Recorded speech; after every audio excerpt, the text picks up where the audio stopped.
Hello.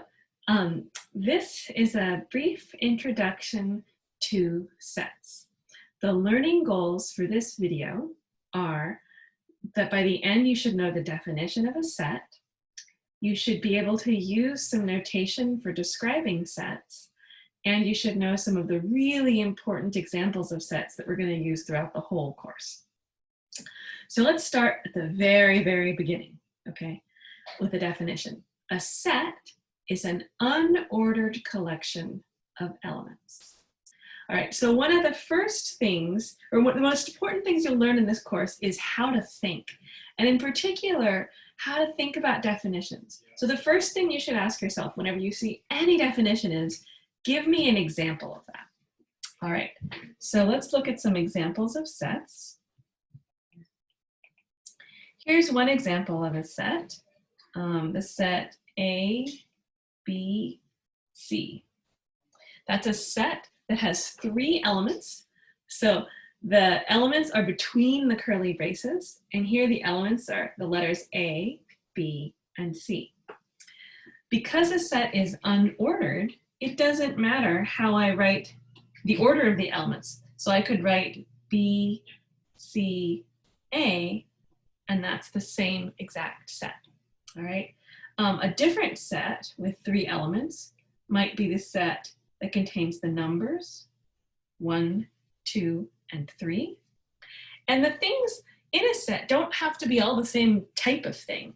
For example, I could have a set that contains the number 1, the letter A, and the name Carol, which is like a string of letters if you're a computer scientist, right? So that's a set that has 3 elements in it as well. It's just one of the elements has a slightly longer name than the other ones, okay? Sometimes there are sets where we either can't or don't want to write down all of the elements, but they're still sets. Like I might give a set like that a name. Like I might say S is the set of all current MHC login names or usernames, okay? There are over 2,400 current students. I wouldn't want to write all those down on the screen, but it's still a set, and it's actually just a finite set. Here's an example of a set that I can't write down, where I can't write down all the elements because it's an infinite set. So I'll call this set L, and this set is the set of all points on the line with equation y equals x plus 1. Okay, so it's a set that I could draw a piece of that set, but I can't write down all of the elements because there are infinitely many of them. Okay, so that's what a set is. And the next thing on my list is some more notation for describing sets. Okay, so notation.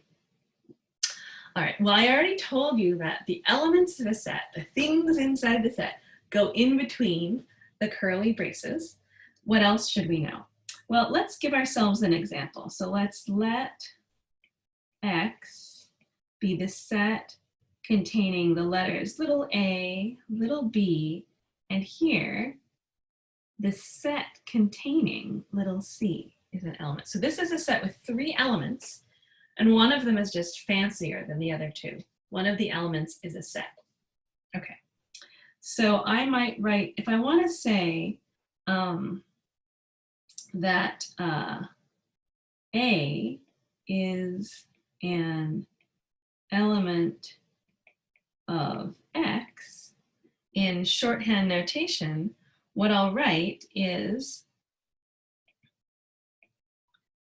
A, so this is how it's read, A is an element of X.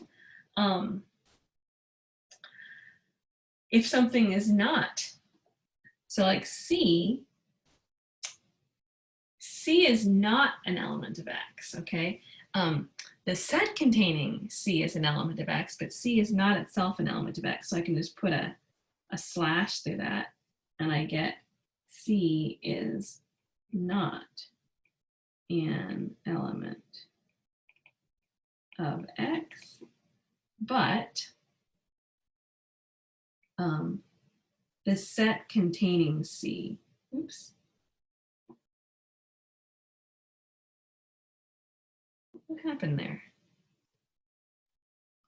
My screen share went off. But the set containing C is an element of X, okay? So that's a little bit more set notation. And let's look at some important examples now. So very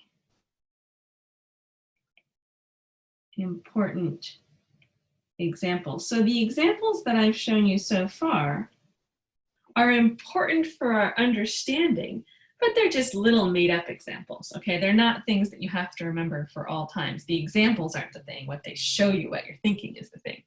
These examples are important for all time. So the first one, a little bit ridiculous, it's the empty set. And this little ridiculous set that has nothing in it, so the empty set, will actually come up a lot. And it's kind of one of those things where you always forget about it, right? You forget about the empty set, but you have to think of it. And sometimes it's a special case in things and you have to exclude it or include it by name, okay? What else is important? Well, the set of natural numbers. So n is equal to the set of natural numbers. And notice I put that extra bar on my n. That's called Blackboard bold, okay? And this is the natural numbers. And usually people think of the natural numbers as starting with 1 and just then they're the counting numbers. Sometimes people start the natural numbers at 0, okay? And I know that computer scientists like to start counting, like start indexing things by 0. And so sometimes then it's convenient to say the natural numbers start at 0. It's a choice. You just have to ask people what they're doing. Do your natural numbers start at 0 or they start at 1? Okay, other important sets. There's the set of integers. So the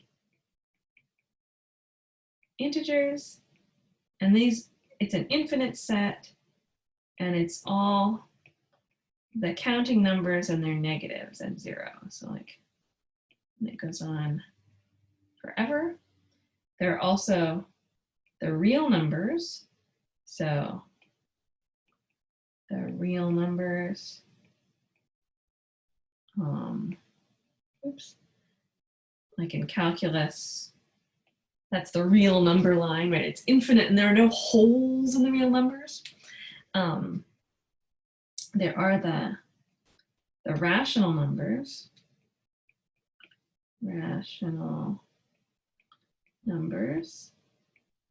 These are the numbers that have the form P over Q, where P and Q, I'm going to use our new notation.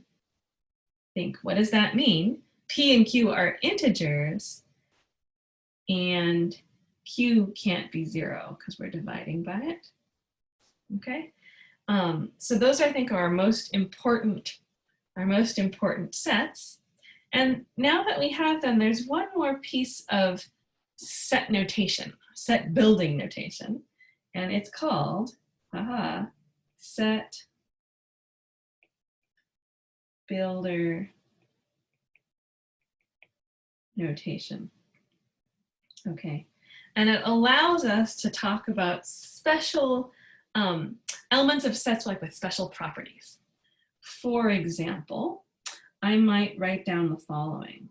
So I might write down something like the X in R, so the X that are real numbers, and then in our book they put a colon there, and we read this as such that, so the X's that are real numbers such that X squared is equal to 1, okay? And so what goes on to the right of the colon is like the criteria or the condition that the things on the left have to meet to be part of my set. So here I look at all the real numbers, and then I just take the ones whose square is 1. And in this case, I could write the elements of this set. I could write them all down because I know it's just +1 and -1. But I could also say something like the natural numbers are the set of all m in Z, so the set of all m that are integers, such that m is greater than 0, right? And so here I couldn't write every element of that set down, but that's a nice way of describing the natural numbers sort of without any words. So anyway, this is our beginning video, and there is a short, you have a short online assignment before class to try to, for you to test yourself to see how well you've understood these definitions. And the important thing about that assignment is not that you get them all right, is that you figure out what you really understand and what your questions are, okay? Because the real goal of this course is to help you learn how to think and help you learn how to know when you really know something and when you have questions and how to formulate your questions using really precise language. All right, I will see you in class. Bye-bye.